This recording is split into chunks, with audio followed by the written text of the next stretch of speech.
Shop plan കമ്പനിയുടെ തന്നെ ലണ്ടനിലുള്ള ശാഖയിൽ സെയിൽസ്മാനായി ജോലി ചെയ്യുന്ന കാലത്താണ് വാൻഗോഗിന്റെ ആദ്യ പ്രണയം തുടങ്ങുന്നത്.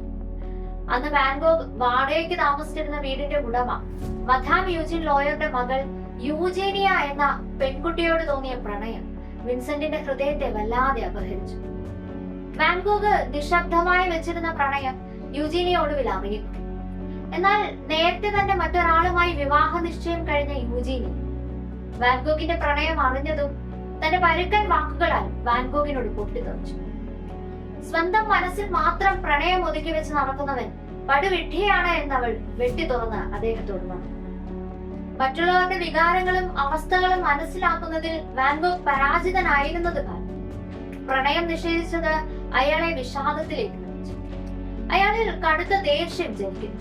അത് അയാളെ ഭ്രാന്തിന്റെ വക്കോളം എത്തിക്കാൻ തയ്യാറെടുത്തു തുടങ്ങിയിരുന്നു. താൻ ആഗ്രഹിച്ചതൊന്നും നേടാൻ തനിക്ക് ആകുന്നില്ല എന്ന ദുരനുഭവത്തെ ചൊല്ലിയുള്ള ആവലാതികളിൽ നിന്നാണ് വാൻഗോഗ് വിഷാദാവസ്ഥയിലേക്ക് എത്തുന്നത്.